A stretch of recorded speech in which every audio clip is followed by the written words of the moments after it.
Hey Mia, if you're not Mia and you're watching this, and you haven't seen Thor 2, stop now, go see Thor 2, and then watch this, because this is very important. But there's a lot of spoilers. Okay, so my thoughts on Thor 2. That was an incredible movie. As one of the best movies I've seen in a while. I'll say that until I see Catching Fire.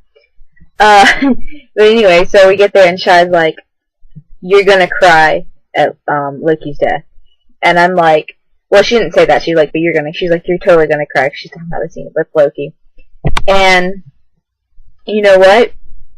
I didn't cry. I couldn't, because this is Loki. I'm like, I know he's not dead. There's just no way. He is a master of illusion. I mean, incredible. And Christ, he's faked his death once. Be grief. I don't know why Thor didn't expect that. But, anyway, talk about, Loki being a master of illusion.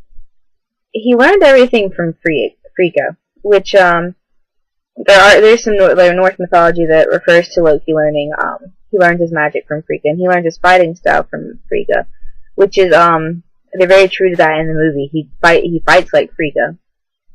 It's this combination of, martial arts and, tricks, and it's incredible. It's interesting to see all their plays on mythology. It's really cool. But I'm in denial about Frigga. I don't think she's dead. Because, I mean, Loki can fake his death. Twice at that. And I think Frigga is a lot smarter than Loki.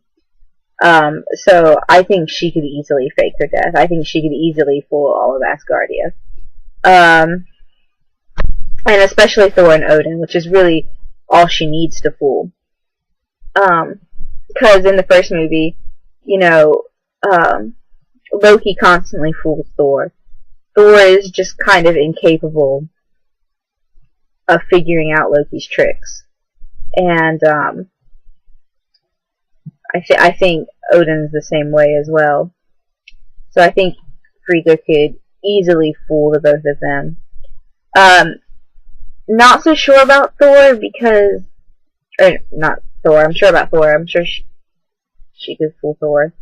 Or that he could fool Thor, but I don't know if Loki fooled Odin or not at the end, because they don't really show it very well. They just kind of show that scene and it just cuts off there, and I don't know if he fooled Odin. I think he fooled Odin, but I could be wrong. But anyway.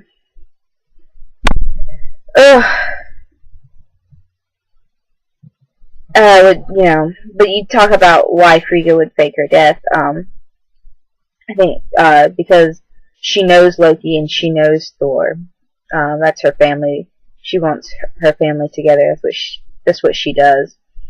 I think she fakes her death because she knows it's the only way they'll work together.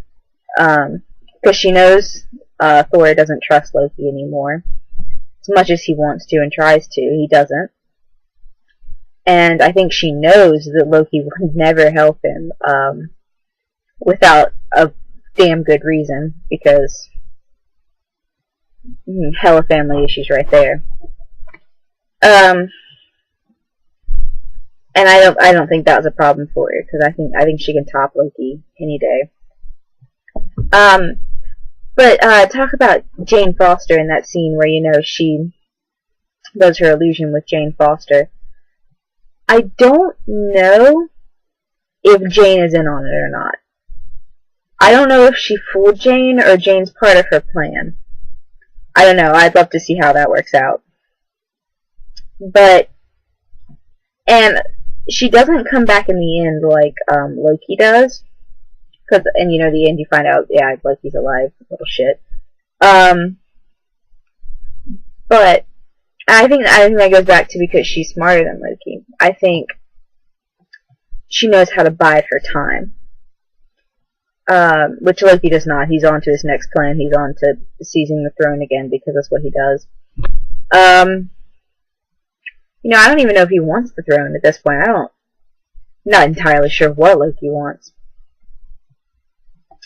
Of course, I could be very wrong. I don't know.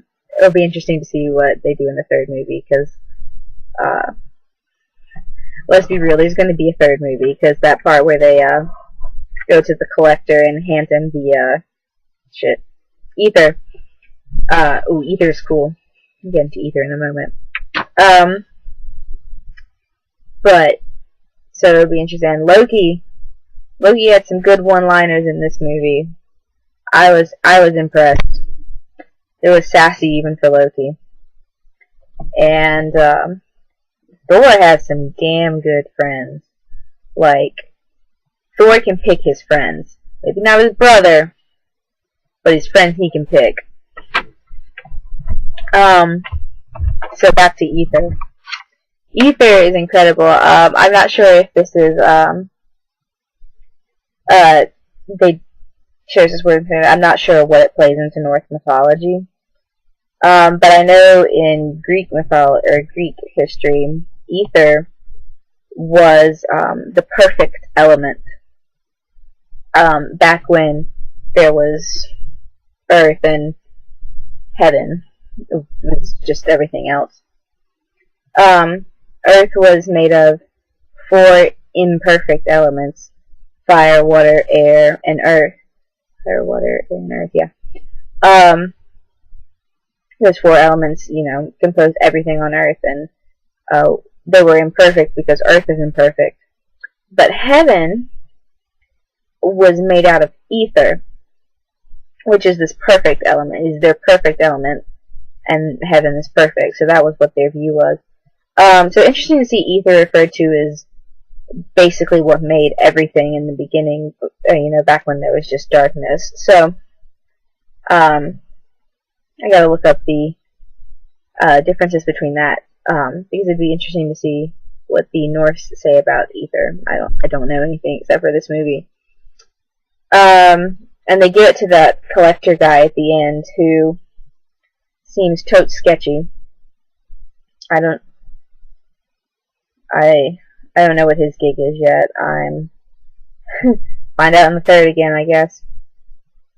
I think it's strange they gave it to him. That's not like Asgard. That's not like Asgard at all. At least I don't think. He's talking about the 5 stones, so I don't know if it's bad enough to scare Asgard, and they might be desperate and try something else.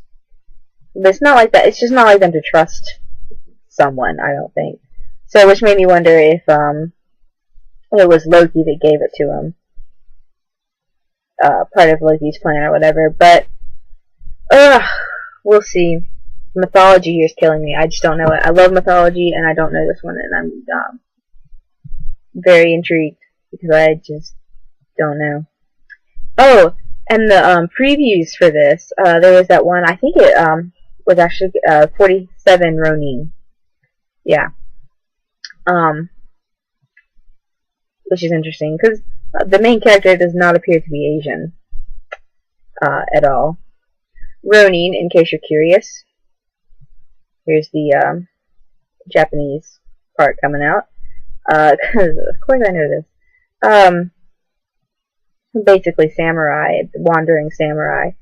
And I think there's going to be a lot of Asian mythology in there, and some pretty damn good special effects. I'm excited to see that. I'm excited that you're coming home Tuesday, and we're going to get to hang out, and we're going to get to see Catching Fire. I can't wait. Catching Fire looks amazing. Talk about previews in Thor. That was a preview. I can't wait. Oh, and not to mention the science in Thor 2. Holy shit. Thor 1 was incredible. Thor 2, I can see why you think science was magic.